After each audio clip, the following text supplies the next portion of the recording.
ఉన్న బంగారాన్ని విడిపించి ఆ రోజు ఆన్లైన్ రేటుకే మేము కొంటాం. Sharma gold company. శ్రీమాత్రి నమః. నేను Geetanjali. Welcome to Suman TV. వివరించేందుకు ప్రస్తుతం మనతో పాటు ఉన్నారు.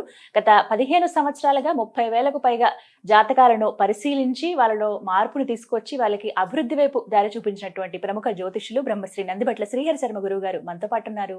వారితో మాట్లాడదాం. గురుగారు నమస్కారం అండి. వాగర్థావివ సంపృక్తౌ వాగర్థ ప్రతిపత్తయే జగతః పితరౌ వందే పార్వతీ పరమేశ్వరౌ ఆదిత్యాయ చ సోమాయ మంగళాయ బుధాయ చ గురు శుక్ర శనిభ్యశ్చ రాహవే కేతవే నమః. శృంగేరి జగద్గురు పీఠాధిపతులకి కంచి పీఠాధిపతులకి నమస్కారములు తెలియజేసుకుంటూ కార్యక్రమాన్ని ప్రారంభిద్దాం.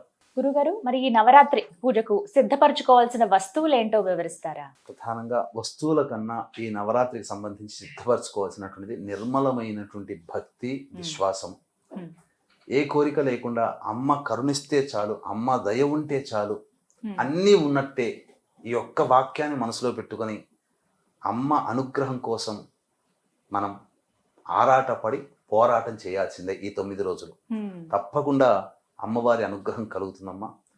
ఇక నిండైనటువంటి విశ్వాసంతో ఆ సోమవారం 22వ తారీఖు రోజు నుంచి ప్రారంభం చేసుకొని అమ్మవారికి ముఖ్యంగా ఇష్టమైనటువంటిది కాంతి, దీపారాధన. కాబట్టి చక్కగా అవకాశం ఉంటే వీక్షించేటువంటి ప్రేక్షకులు కూడా అఖండ దీపారాధన చేసుకోగలిగే అవకాశం ఉంటే అఖండ దీపారాధన చేయవచ్చు. లేదు ఉన్నంత వరకైనా సూర్యోదయం నుంచి ప్రభృతి మొదలుకొని సూర్యాస్తమయం మనం నిద్రించేంత వరకైనా కానీ దీపారాధన ఉండేటట్టుగా చూసుకోవాలి. ఆ విధంగా వెలుగులు చిరుగుతూ ఉన్నటువంటి సందర్భంలో కాంతివంతంగా అమ్మవారి యొక్క పూజా మందిరం గనక ఉంటే తప్పకుండా అమ్మవారు ప్రసన్నురాలవుతుంది. ఎందుకంటే పూర్వకాలంలో ఇప్పుడు వచ్చాయి విగ్రహాలు, కానీ పూర్వకాలంలో కేవలం జ్యోతిని మాత్రమే ఆరాధన చేసేవాడు. అందుకే ఓంకారం చెప్పేటప్పుడు జ్యోతి మాత్రమే ఉంటుందమ్మా. ఆ జ్యోతి పరబ్రహ్మ స్వరూపం. మనం ఈ మధ్య వచ్చాయి దేవాలయాల్లో, అంటే ఒక కొన్ని వేల సంవత్సరాల మొట్టమొదటి పరంజ్యోతి అని చెప్పి, అంటే ఈ విధంగా దీపారాధన చేసుకోవాలి. ఇక మిగిలినటువంటివి అమ్మవారికి ఇష్టమైనటువంటి వస్తువులు, ముఖ్యంగా అమ్మవారికి నామార్చన. కాబట్టి నామార్చనకి తగ్గట్టుగా కుంకుమార్చన అంటారు. ఈ కుంకుమార్చన తగ్గట్టుగా శుద్ధమైనటువంటి కుంకుమ, యాసిడ్స్ కలిపి తయారు చేసింది కాకుండా పరిశుద్ధమైనటువంటి కుంకుమ తయారు చేసే చోట కొద్దిగా రేట్ ఎక్కువైనా పర్వాలేదు, కానీ శుద్ధమైనటువంటిది వస్తువు వాడాలి. కుంకుమార్చన చేసిన కుంకుమార్చనే మళ్ళీ మళ్ళీ వాడవచ్చునమ్మా, తప్పేమీ లేదు అమ్మవారి విషయంలో. తరువాత పసుపు, గంధము, ఇవి ప్రధానంగా. ఎందుకంటే ముత్తైదు స్వరూపముగా మనం చేసేటువంటిది. చక్కటి వస్త్రము, అలాగే అమ్మవారికి మట్టి గాజులు, ఇవి సాధారణంగా మనం ఏర్పాటు చేసుకోవాలి. ఇక తదనంతరం పూజలో భాగంగా ధూపము, దీపము, నైవేద్యం. ధూపం విషయంలో సుగంధ పరిమళమైనటువంటి ధూపములు, ఘాటైనటువంటివి వాడకుండా. ఎందుకంటే అమ్మవారు సౌమ్య దేవత కాబట్టి, ఈ సౌమ్య దేవత ప్రసన్నతనిచ్చేటువంటిది కాబట్టి ఆ అమ్మవారు అనుగ్రహించాలి అని అంటే ప్రసన్నంగా చక్కటి సువాసన కలిగినటువంటిది వాడాలి. అంతే తప్ప ఉగ్రదేవతలకి ఇచ్చినట్టుగా ఈ ఉండకూడదు. ముఖ్యంగా ఈ ధూపంలో అమ్మవారికి పరమ ప్రీతికరమైనటువంటిది మైషాచి మనకు పూజా స్టోర్లో దొరుకుతుంది. అది ఖచ్చితంగా ఉపయోగించుకుంటే అమ్మవారి యొక్క అనుగ్రహం సంపూర్ణంగా ఉంటుంది.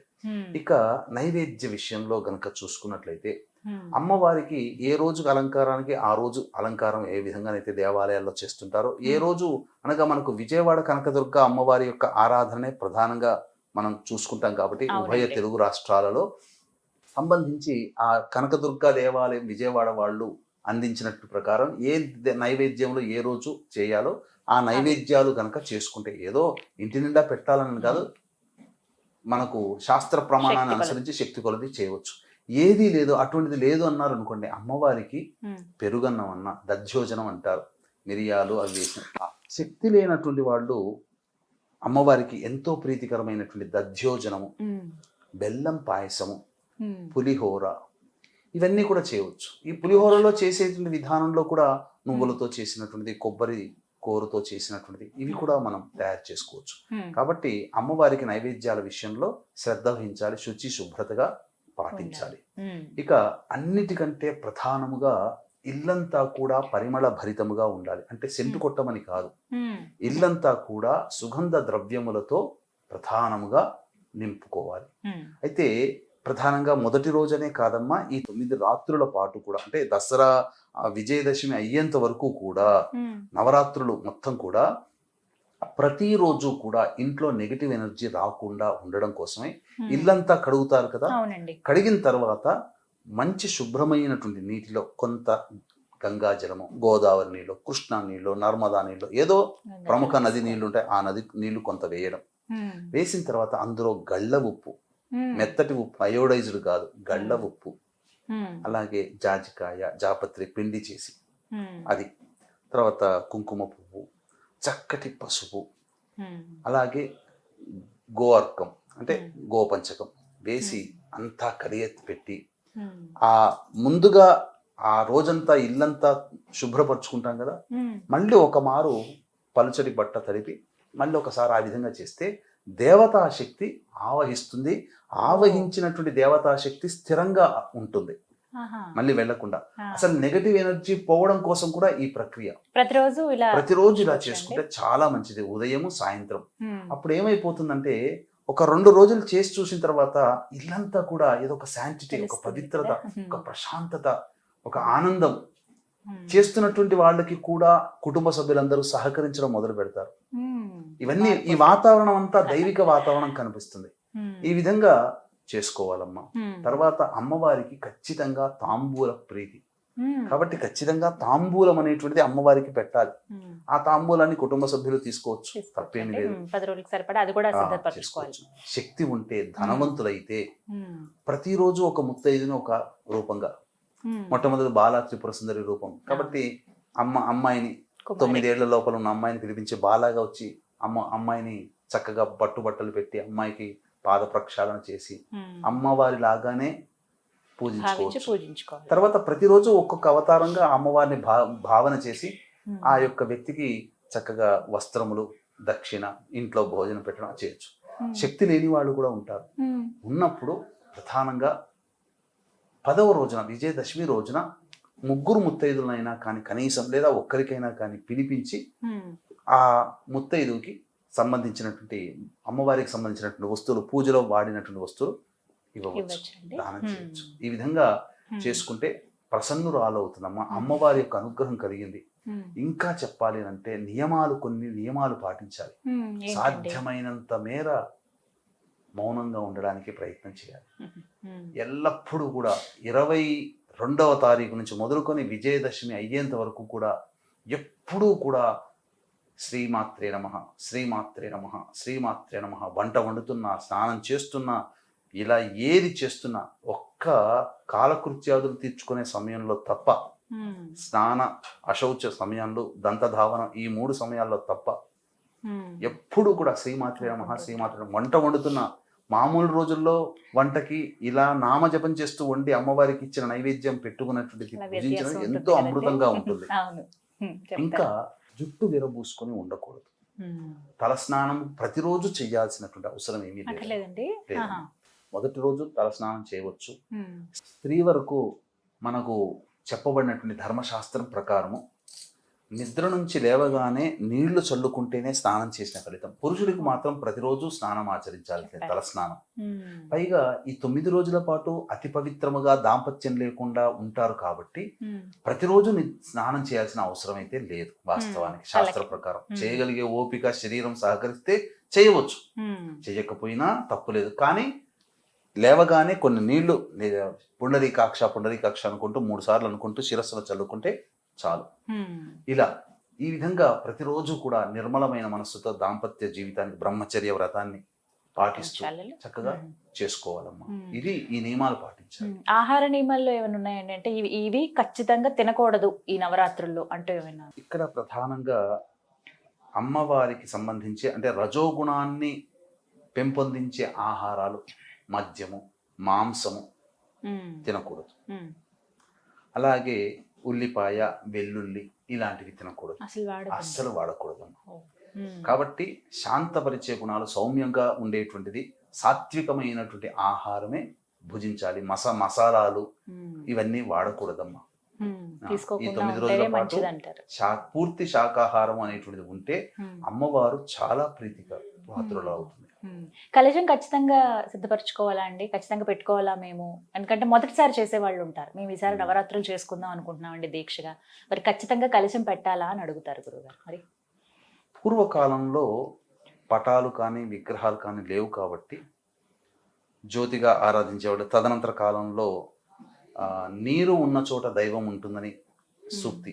కాబట్టి కలశంలో నీటిని నింపి అందులో పూర్ణ ఫలము, కొబ్బరికాయని పూర్ణ ఫలం అని అంటారు. కారణం ఏంటంటే బ్రహ్మాండం అంతా అందులోనే ఉంది. బ్రహ్మాండానికి స్వరూపమే కొబ్బరికాయ. అందుకనే ఈ యొక్క భూమండలాన్ని బ్రహ్మాండాన్ని దానం చేయాలంటే ఎవరికి శక్తి కాదు కాబట్టి కొబ్బరికాయ దానం చేస్తే బ్రహ్మాండాన్ని దానం చేసిన పుణ్య ఫలితం వస్తుంది. అందుకనే సమస్త బ్రహ్మాండము ఆ కొబ్బరికాయ స్వరూపంగా అని కాబట్టి సకల దేవతా స్వరూపం కాబట్టి ఏ పూజ చేసినా పూర్ణ ఫలం కలశము, కలశం మీద కలశం లోపల కొన్ని ఆ పత్రములు, పంచపల్లవాలు, దాని మీద కొబ్బరికాయ. అయితే కలశాన్ని పెట్టుకునేటువంటి అవకాశం ఉండగలిగి అంటే దాన్ని నిలుపుకోగలగాలి. అంటే ఏంటి, కలశం అనేది పెట్టిన తర్వాత మొట్టమొదలు ఆవాహన ప్రాణప్రతిష్ఠ చేయాలి. ఈ ప్రాణప్రతిష్ఠ మంత్రము మామూలుగా చూసే పుస్తకాల్లో దొరకదు. మామూలుగా పూజా పుస్తకాల్లో దానికి ఒక మంత్రం, అందుకనే పూజారిని ఆ విధంగా నియమించుకునేవాళ్ళు. చాలా మంది సాధారణంగా ప్రాణప్రతిష్ఠ మంత్రాన్ని ఇవ్వరు. అందుకనే ఎవరైనా కానీ వీక్షించేటువంటి ప్రేక్షకులు ఇప్పుడు మనం చెప్పుకోబోయేది అనగా పూజలో భాగంగా అమ్మవారిని ఆ కలశంలోకి ఆవాహన చేసి వెంబడే తమలపాకుని ఇలా తమలపాకు అగ్రభాగం అంటే తొడిమలు ఇక్కడ పెట్టుకొని ఈనెలు అక్కడ ఉండాలి. అప్పుడు ఇలా తమలపాకు పెట్టుకొని దాని మీద ఇలా చెయ్యి వేసి బొటన వేలు పెట్టి ఇలా కలశం ఆనించి ఇప్పుడు చెప్పబోయేటువంటి మంత్రాన్ని విన్న ఆ సమయంలో ఆ విధంగా శ్రవణం చేసిన లేదా ఈ మంత్రాన్ని చెబుతూ ఆ విధంగా క్రియ చేసుకున్న సంబంధించినటువంటి ప్రాణప్రతిష్ఠ అమ్మవారు వచ్చేసేస్తుంది. అమ్మవారి ధ్యాన శ్లోకం ఏదైనా కానీ ఇష్టమైనటువంటి అమ్మవారి ధ్యాన శ్లోకం, లలిత అమ్మవారి ధ్యాన శ్లోకం చేసిన తర్వాత ప్రాణప్రతిష్ఠ మంత్రం ఓం అసనీ తే పునరస్మా సుచక్షు పునః ప్రాణమిహనో దేహి భోగం జోక్వస్యేమ సూర్యముచ్చరం తమనమతే మృళయానః స్వస్తి అమృతం వైః ప్రాణ అమృతమాపః ప్రాణ నేవయథాస్థానముపహ్వయతే. ఈ మంత్రాన్ని చక్కగా చేసుకోవచ్చు. ఈ మంత్రాన్ని చదవలేని వాళ్ళు మేము సరిగ్గా విన్నామో లేదో అని చెప్పి సందేహం ఉంటుందమ్మా. అటువంటి వాళ్ళకి ఏమీ లేదమ్మా. భావన ఇక్కడ మంత్రంలో అర్థమే కదా మనం చేసేది.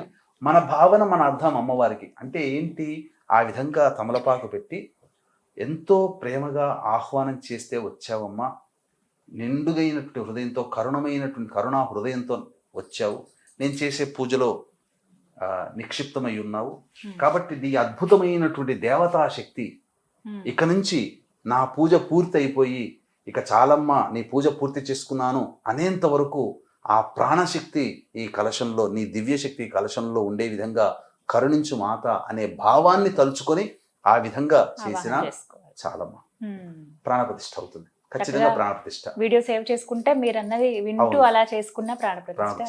తర్వాత ఈ ప్రాణప్రతిష్ఠ అయిపోయిన తర్వాత ప్రతిరోజు కూడా త్రికాలాలలో కనీసం ఉదయం లేదా సాయంత్రం అయిన సంధ్యా సమయంలో ఈ సంబంధించినటువంటి పూజాది కార్యక్రమాలు పంచోపచార విధానంగా కలశం పెట్టుకుని ఆనవాయితుంటే ఖచ్చితంగా చేసుకోవాలి. కానీ చాలా మందికి కలశం ఏదో పెట్టుకుంటారు, పూజ చేసుకుంటారు. కానీ ప్రాణప్రతిష్ఠతో ఉన్నప్పుడు 9 రోజులు చేయగలిగే శక్తి ఉంటే 9 రోజులు చేయవలసిందే. ఇక మళ్ళీ ఉద్వాసన ఆఖరి రోజున ఉద్వాసన మంత్రంతో చెప్పాలి. అలాగే అఖండ దీపం కూడా వెలిగిస్తారండి. ఇది కూడా నియమమా, ఖచ్చితంగా ఉండాలా లేకపోతే వారి ఇష్టమేనంటారా? ఎవరి ఇష్టానుసారం. ఎందుకంటే అఖండ దీపము అనేటువంటిది ఆ 9 రోజులు పూజ చేసుకుంటూ ఉంటే దేవతాశక్తిని ఆహ్వానం చేసినప్పుడు అఖండ దీపం ఉందనుకోండి, ఆ దేవతాశక్తికి కూడా మార్గం అఖండ దీపం ఉన్న చోట ఏ యొక్క నెగిటివ్ ఎనర్జీ పాస్ కాదు.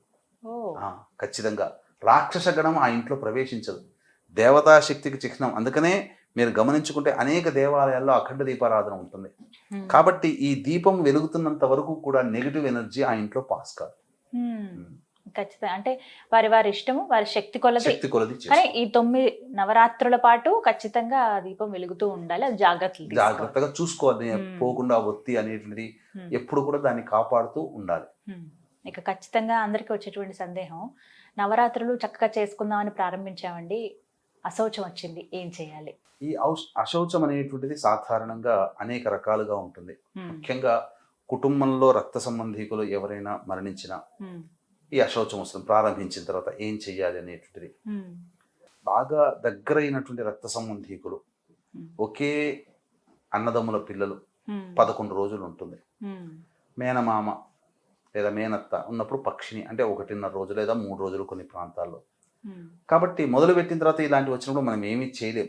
అంతే కదండి. కాబట్టి దాన్ని అవకాశం ఉంటే వచ్చే సంవత్సరంకైనా చేసుకోవచ్చు. లేదా కనీసము ఈ మైల తీరిన తర్వాత 3 రోజులో 1 రోజు అయినా కానీ శుద్ధి అవుతారు కదా, అప్పుడైనా చేసుకోవచ్చు. మళ్ళీ తిరిగి ఇంకొక రకమైనటువంటి ఆశౌచం ఏంటంటే ప్రధానంగా స్త్రీలకి సహజంగా వచ్చే ఋతుస్రావం.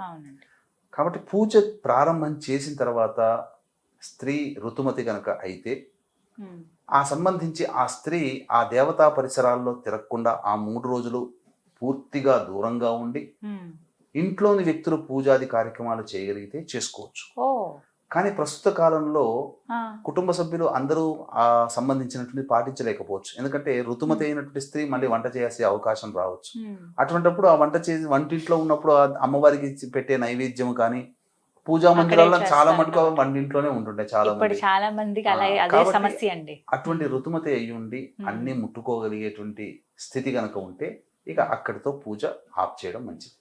లేదు అవకాశం ఉంది, దూరంగా ఉండగలుగుతాం, మాకే ఇబ్బంది లేదు, మాకు ఇంట్లో వాళ్ళు చూసుకుంటారు, నా భర్తో లేకపోతే నా సంతానమో చేస్తారు అనుకున్నప్పుడు అన్ని నైవేద్యాలు కూడా వాళ్ళే వండుకొని చేసుకోగలిగితే మంచిది. కానీ ఆ దేవతా పూజా పరిసర ప్రాంతాల్లో కనీసము ఆ ఋతుమతి అయినటువంటి స్త్రీ తాకిన గాలి కూడా ప్రవేశం చేయకూడదు. అంటే అసలు ఆ రూమ్ లో దేవతా మందిరంలో రాకుండా చూసుకోగలిగితే మంచిది. 3 రోజులు, 4వ రోజు కేవలం సంబంధించి ఇంటి బాగు చేసుకోవడానికి మాత్రమే అధికారం. 5వ రోజు నుంచి మళ్ళీ ఆవిడ పూజ చేసుకోవచ్చు. తర్వాత అక్కడి నుంచి వారు మళ్ళీ కొనసాగించుకోవచ్చు. అయితే ఇంకొక సందేహం అండి, దసరా రోజుతోటి పూజ అయిపోయినట్టేనా, ఇంకా కొనసాగించాలంటారా? అంటే శాస్త్ర ప్రకారం గనక చూసుకుంటేనమ్మా ఈ నవరాత్రులు అనేటువంటిది 9 రాత్రులుగా చేసుకుంటారు. కానీ అమ్మవారు షోడశ కళారూపిణి. మన అమావాస్య వెళ్ళిన పాడ్యం నుంచి మొదలుకొని పౌర్ణమి వరకు కూడా ఈ 15 కళలతో పక్షం రోజులు విరాజిల్లుతుండి అమ్మవారి కళ చేరి 16 కళలతో ఉండిపోతుంది. కాబట్టి పూర్వకాలంలో ఆచార సాంప్రదాయంగా అమ్మవారిని ఆరాధన చేసే దక్షిణాచారం కానీ, సమయాచారం కానీ, కౌళాచారం కానీ, వామాచారం కానీ వాళ్ళు కేవలం నవరాత్రులతోనే కాకుండా పౌర్ణమి వరకు కూడాను పూజాది కార్యక్రమాలు చేసి పౌర్ణమి రోజున పూర్ణాహుతి చేసుకుంటారు. అది కాబట్టి మరి ఇప్పుడు పౌర్ణమి వరకు చేయొచ్చు, పౌర్ణమి వరకు చేసుకోవచ్చు. ఎందుకనంటే ఇక్కడ చాలా మంది పూజలు చేసుకుంటూ ఉంటుంటారమ్మా. అంటే ఏంటి, ప్రతిరోజు ఎంతో భక్తిగా పూజ చేసుకుంటుంటారు. అందరికీ కూడా ప్రధానంగా ఏంటనంటే మన ఇంట్లో పూజ చేసుకున్నాం కానీ అమ్మవారి అనుగ్రహం ఇంకా విశేషంగా కలిగితే బాగుండును అని చెప్పి అని చాలా మందికి ఉంటుంది. కాబట్టి పైగా ఈసారి పౌర్ణమి తిథి ఉత్తరాభాద్ర నక్షత్రంతో వచ్చింది. సాధారణంగా రేవతి నక్షత్రంలో కానీ, అశ్వినిలో కానీ, లేదా భరణి నక్షత్రంలో కానీ ఆశ్వీజ పౌర్ణమి వస్తుంది. ఉత్తరాభాద్ర నక్షత్రంతో కూడుకున్నటువంటి ఆశ్వీజ పౌర్ణమి రావడం చాలా విశేషము. కాబట్టి దీన్ని దృష్టిలో పెట్టుకుని 6వ తారీఖు రోజున రాత్రి 7:30-8 గంటలకి మన పీఠం ఆధ్వర్యంలో ఈసారి ప్రత్యేకముగా వాంఛా కలపలత సిద్ధి హోమం అనేటువంటి చేయడం జరుగుతుంది. అలాగే దీంతో పాటుగా రాజరాజేశ్వరి హోమము సంబంధించినటువంటి అమ్మవారి హోమాలు అనేటువంటి వారాహి, రాజరాజేశ్వరి, దశమహావిద్యలో కొన్ని హోమాలు. వాంఛా కల్పలత అంటే వాంఛ అంటే కోరిక, కల్పలత అంటే మన కోరికని సిద్ధింపచేసే.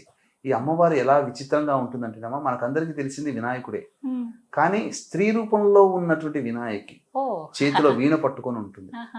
చాలా విశేషమైనటువంటి అమ్మవారు, చాలా రహస్యమైనటువంటి అమ్మవారు. కానీ ఇది కేవలం ఉపాసన పరులు మాత్రమే చేసేది. అటువంటిది మన పీఠం ఆధ్వర్యంలో ఆ 6వ తారీఖు పౌర్ణమి రోజున రాత్రిపూట జరుగుతుంది. ఈ కార్యక్రమంలో నమోదు చేసుకున్నటువంటి వాళ్ళకి ఈ శక్తిపాతం చేసినటువంటి కరుంగలి మాల ఇవ్వడం జరుగుతుంది. ఈ విధంగా చాలా వరకు సందేహాలు నివృత్తి అయిపోయి వైజయంతి మాల కూడా ఇవ్వడం జరుగుతుంది. ఇవన్నీ ఎవరైతే హోమంలో పాల్గొంటారో వారికి. చివరిగా అడగాలనుకున్నది, రంగులు చాలా ప్రాధాన్యం కదండి ఈ నవరాత్రుల్లో. ఏ రంగుల వస్త్రాలు సిద్ధపరచుకోవాలి ముందుగా? ఖచ్చితంగా అవి ఉండాల్సిందేనా? అసలు సోషల్ మీడియాలో చూసుకుంటేనమ్మా కొంతమంది ఇంతకుముందు ఈ పూజ ఈ అమ్మవారి ఈ రంగుతో కట్టుకొని చేయమన్నదా, ఈ గాజులు ధరించమందా, మీరందరూ అతి చేస్తున్నారు అన్నట్టు. సాధారణంగా భక్తికి ప్రతీక అంటే మనం చూసుకున్నాం అనుకోండి, పెళ్ళిళ్ళకి పోతాం, ఎంతో మంది చక్కగా అలంకరించుకొని వస్తారు. అంటే అదేమన్నా ఫ్యాషన్ కాదు కదమ్మా, ఒకరి హుందాతనాన్ని పెళ్లి కదా. చూపించుకోవడం. అలాగే భక్తిని మనము అణువణువున మన మనస్సులో నింపుకొని ఉన్నా కించిత్ మాత్రము కూడా మన యొక్క మనస్సు చెదరకుండా ఉండడం కోసం, నేను అమ్మవారి దీక్షలో ఉన్నాను అని తెలియజేయడం కోసం కొన్ని నియమ ధారణా పద్ధతులు అనేటువంటివి ఉంటాయి. అందుకనే కదా అయ్యప్ప స్వామికి నల్ల వస్త్రాలు అనేటువంటి ధారణ. నేను అయ్యప్ప స్వామి దీక్షలో ఉన్నానని తెలపడం కోసమే కదా. భవానీ మాల వేస్తారు, ఎరుపు రంగు వస్త్రాలు. అలాగే ఈ సంబంధించినటువంటిది అమ్మవారికి ప్రీతికరమైనటువంటి రంగులు ఏవయ్యానంటే ఎరుపు, పసుపు మరియు ఆకుపచ్చ. కాబట్టి వీటిట్లో ఏదైనా కానీ అమ్మవారికి ఇష్టమైనటువంటిది ఈ సంబంధించినటువంటి రంగులు వేసుకోవచ్చమ్మా. గాజులు వేసుకోవచ్చు, చక్కగా బొట్టు కూడా పెట్టుకోవచ్చు, తప్పేమీ లేదు. ఇలా అమ్మవారు అంటే సాక్షాత్తు ఎలా ఉండాలంటే, పూజ చేసే స్త్రీమూర్తి అమ్మవారే అక్కడ పటంలో కనిపించే అమ్మవారు ఇక్కడ కూర్చుందా, దేవాలయంలో ఉన్న అమ్మవారు ఇక్కడ ఉందా అన్నట్టుగా నిండైనటువంటి ఉండాలి. అంటే చక్కగా సాంప్రదాయబద్ధంగా చీర ధరించాలి. అలాగే జుట్టు విరబూసుకోకూడదు. అలాగే చక్కగా పూలమాల ధరించాలి. నుదుటిన బొట్టు, స్త్రీకి లక్ష్మీ చిహ్నములుగా భావించబడేటువంటి స్థానంలో కుంకుమ ధరించాలి. నుదుటిన, శిరస్సున, కంఠమున ఇలా చక్కగా కాలికి అందెలు, అంటే అమ్మవారు నడిచి వస్తుంటే, అంటే సాక్షాత్తు అమ్మవారు. అసలు అమ్మవారి ఉపాసన పరులు కొంతమంది ఆడవాళ్ళని చూస్తే అసలు సాష్టాంగ ప్రణామం చేయాలనిపిస్తుంది. వాళ్ళని చూడగానే ఒక అలౌకికమైనటువంటి భక్తి భావం, సాక్షాత్తు అమ్మవారే దిగొచ్చినట్టుగా ఉంటారు, చక్కగా ఉంటారు. అలాగే ఈ రకమైనటువంటి విధానంలో లాగా చాలా మంది అమ్మవారు, ఇప్పుడు మనం చూసామనుకోండి, అనేకమైనటువంటి ఆహార విహారాల్లో కనుక చూస్తే వాళ్ళ యొక్క కనిపించే దృశ్యంలో కొన్ని వస్తువులు వాడు, లిప్స్టిక్ లాంటివి ఇట్లాంటివి, అంటే సాధారణమైనటువంటి సాంప్రదాయానికి విరుద్ధంగా కొన్ని ధరిస్తూ ఉంటుంటారు. అటువంటి ధరించకుండా ముఖ్యంగా ఆ 9 రోజులు సుమంగళిగా ఉన్నటువంటి స్త్రీమూర్తి అసలు చెప్పాలి అని అంటే ఒక్క భర్తకి తప్ప ఎవ్వరికీ కూడా మాంగళ్యం కనిపించకూడదు. శాస్త్ర నియమం అది. మాంగళ్యం అనేటువంటిది ఎప్పుడైతే అలా బహిరంగ కనిపిస్తూ వేసుకుంటారు కదమ్మా, భర్తకి ఇబ్బందులు కలుగుతాయి.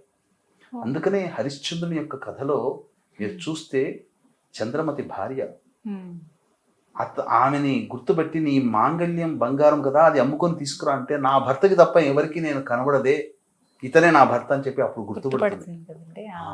కాబట్టి ఆనాటి ఆ సాంప్రదాయం అది. ఇదేం మహిమల్లాగా ఉండదు, కేవలం భర్తకు మాత్రమే కనబడి ఎవరికి అట్లని కాదమ్మా. ప్రతి స్త్రీమూర్తి ఆనాడు ఈ విధమైన నియమాలు పాటించారు కాబట్టి ఆనందంగా జీవించారు. ఇప్పుడు అన్ని కూడా బహిర్గతం అయిపోతున్నాయి కాబట్టి చక్కగా నిజంగా సుమంగళి అన్నప్పుడు సుమంగళిగానే ఉండాలి.